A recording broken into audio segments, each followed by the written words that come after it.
Good morning again. So this is the second video, and this is just going to go over how to get rid of the dummy. Now, you might be in a position where you feel like the dummy is not working for you. For some people, the dummy does work, okay? For some babies, for some little ones, you can just pop the dummy in their mouth, put them to sleep, and they sleep throughout the night, and the dummy doesn't become an issue when it falls out. But I found with both my girls, with Hannah, with Eve, every time the dummy would come out of their mouth, they would wake up, cry, and want dummy again. I also found that with the dummy, they weren't getting into a nice deep sleep. They weren't getting into a nice restful sleep. And it is sort of studied that dummies do interrupt sleep. So the sooner you can get better than the better. I mean, dummies only recommended from 1 month on. And dummies do help ladies that breastfeed, because you find in the beginning stages, babies just want to suckle, suckle, suckle, suckle, suckle. And, mom's exhausted because you'll find that baby's feeding on the boob, baby falls asleep. Then you take baby off, burp her, put her down, and then within 10 minutes, awake again, wanting more boob. So that's where dummy does come in extremely useful. But I think between 1 and 5 months is when it's really nice to have. It's a nice tool for you to get some rest, and it's nice for them to suckle on. Some do say that it might, affect breastfeeding and stuff like that, but that you'd have to go more into depth with. But I would say I would recommend that you need to start thinking about getting rid of the dummy about 5 months onwards. From 7 months with Hannah, ditched it. With Eve, 6 months. I couldn't handle it any longer. Although with Eve, that I found that she was more addicted to the rocking than she was to the dummy. But I had to put the dummy in, rock her, and put her to sleep. And then I found when the dummy came out halfway into her nap, she would wake up and have 30 minutes and not have a nice restful nap. There's two ways you can get rid of the dummy, okay? You can do the gentle, very gentle method, and that's by removing the dummy, okay? That's by when you can see baby's just about to fall asleep, you remove the dummy out of the baby's mouth, okay? And then you'll find that baby will go to sleep in the best case scenario. But you might find this will take quite a long time, okay? Because you'll find that as baby's dozing off, you pull out the dummy from her mouth, and then she wakes like, where's my dummy, where's my dummy? And you have to start all over again until baby eventually gets to sleep without the dummy, and keep doing this. I just think it's sort of, prolonging the inevitable. So I think it's best to just go cold turkey with the dummy. That's what I did with both my girls, what I did with Hannah, what I did with Eve. Literally chop the end off, chuck them in the bin. Because, if you leave them hanging around the house, you might find that you will then revert back to them. Even after all your hard work, you might have a really hard day and think, oh, I can't be asked to deal with this. Let me just give her the dummy, and then I'll try and wean her off of it tomorrow or the next day. That's why, most sleep change is resisted by the mom themselves. Babies can break habits in 3 days. So really, it's really up to you. You need to be in that mindset that I've had enough of the dummy. It's not doing my baby any good with her sleep. I'm getting rid of it. So what I did with Eve and Hannah, like I said, cut the tops off, chuck them in the bin. Then, as opposed to putting Hannah down, what I did, okay, this is my little baby.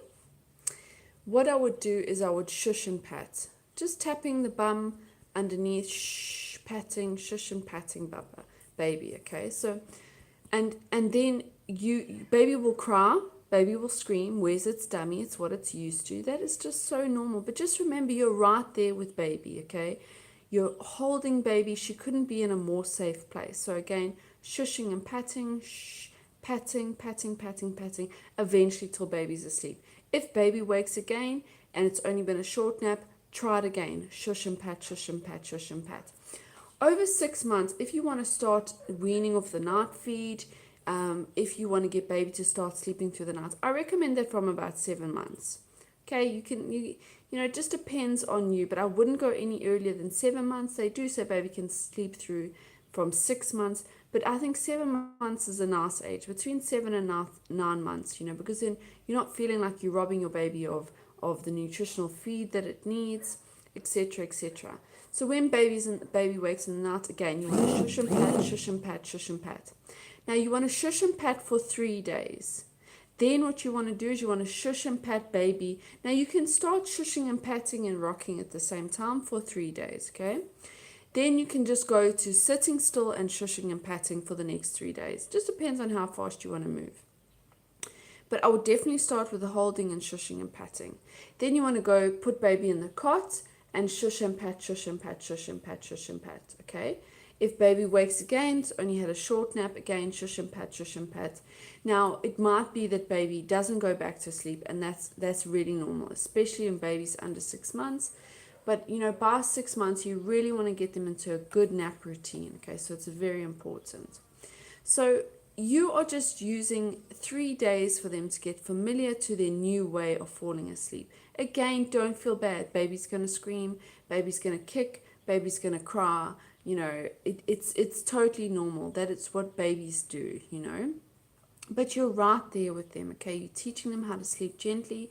You're not leaving them in the bed to cry it out on their own, okay? So don't feel bad. And you find by the third day they have totally adjusted, and you feel in yourself so much more happy that you finally did it, that you got on with it, and went ahead and did it. So the second method, okay, this is my baby, this is baby's dummy, okay, I don't have a dummy, so I just thought I'd use a nice little link. Again, you can hold baby, shushing baby, baby's got their dummy, and you can see baby's eyes start rolling back, okay? Now baby's falling asleep, and what you want to do is you want to gently remove the dummy from the baby's mouth, okay? You want to gently remove the thing, and you might find that baby suddenly wakes up and is like, what's going on, and starts crying. Now you want to shush baby and pat her too. See if you can get her to sleep without putting the dummy back in. If it's too much, put dummy back in, okay? Then shh, and then when you see baby's eyes rolling back, again, slightly, gently remove the dummy and shh, okay? Now, that's why I say it takes a long time. I mean, you could be sitting there for like 3 hours, putting dummy in, taking dummy out, putting dummy in, taking out. So that's why I recommend just going cold turkey. Chuck the dummy. The sooner you do it, the more confident you're going to be. You're going to be so happy when you've now taught baby how to sleep and the dummy is out of your life. I remember with Hannah, there were night times at like 2 in the morning. It was pitch dark. I didn't know where the dummy was. I was searching all over the floor. Couldn't find dummy. Baby's crying, and then baby's fully awake. So that's why I just had to get rid of the dummy. It just was not working for us. So like I recommend, what you want to do is just gently start teaching baby how to fall asleep on their own. Again, the sooner you do it, the better. I don't recommend it from before 7 months. I think 7 months is a good time to get started. Before, like at 4 months, everything changes with sleep, okay? Things get turned on their head. But, 6 months, you can start seeing how adaptable is baby. And then you can start from there, totally.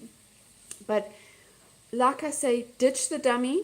Okay, you're not going to now be able to just put baby down in the cot like before. You could just put the dummy and put baby down, and that's fine. Now, you can try and start in the cot and put baby in the cot. Sorry about the messages. And shush and pat baby in the cot, okay?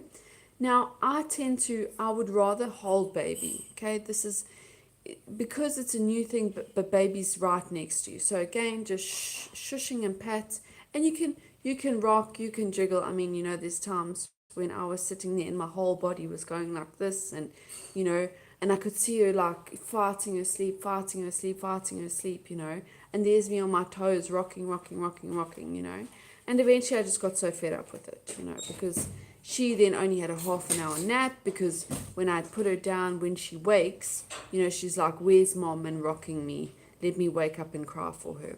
Again, you need to remember that however a baby goes to sleep, when they sort of stir in their sleep like we all do, I mean, even us, we stir, although we don't fully wake up, we do stir in our sleep. And if that happens, and say, things are not the exact same they were when baby fell asleep, baby will wake up. Okay, for instance, you put baby to sleep, and it's quite light outside. And then you find that like in 3 hours, they wake up and start crying because it's so dark outside. Okay, so the environment is different, so it has changed. Also, like if you're using white noise in the when they're younger, you'll find that if the white noise stops, if the white noise is finished, they will wake up, okay, because the environment is different. So what you want to do is you want to make sure that the environment is the exact same, okay, the lighting, the noise level, the temperature, etc., etc. If you want some more information about using white noise to help baby sleep, again, just pop a comment here. I'll be happy to help anything. If you want some more information, I do have a group on Facebook. It's called Golden Mommy. You can search for that and you will see me there. And that's just a group to help you with sleeping tips, sleeping guides, etc., etc.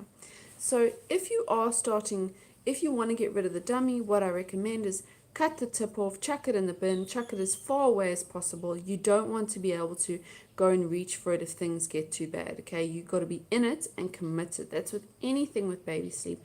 You've got to have the mindset that I am doing this until I've reached my sleeping goal, okay? So if my sleeping goal is to put baby down in the bed and walk out, you need to commit to that.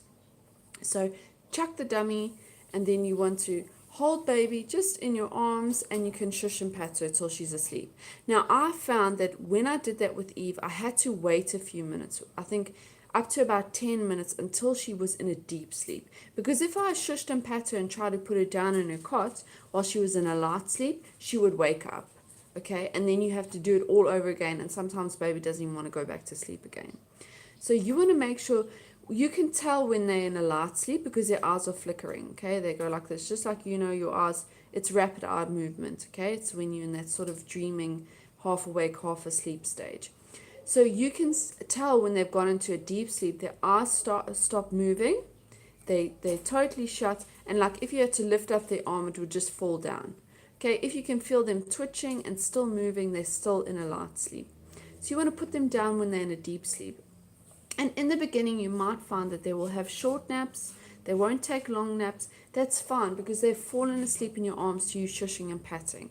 Now, with the younger babies, you can still hold them. If you want baby to have a good nap, you know, just settle into the sofa, settle into your room, keep baby on your chest and shush and pat. You know, when you find that they start stirring, again, start shushing and patting again. And then they will go into the next sleep cycle and go into a deeper sleep. And you'll have to hold them, you know.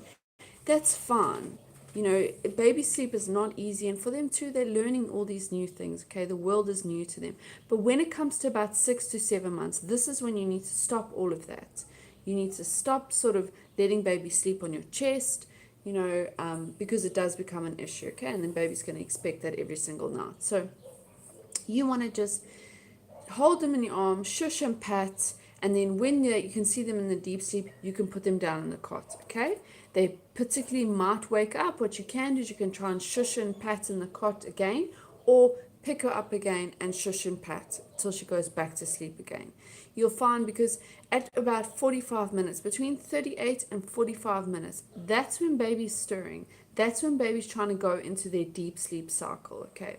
So it's important to get them through that 38 to 45 minutes. Hannah, I knew it was 38 minutes on the dot, you know, and I found that was her cat nap, you know, unless I could get her through. So it's very important you do get them through because they need a restful sleep. There's Eve now crying awake. So definitely, you know, I will continue my next video. So just check out for that. Let me know how you found that. Let me know if that helped. Let me know if you found value in that. And I will be doing my next video as soon as possible. Thank you.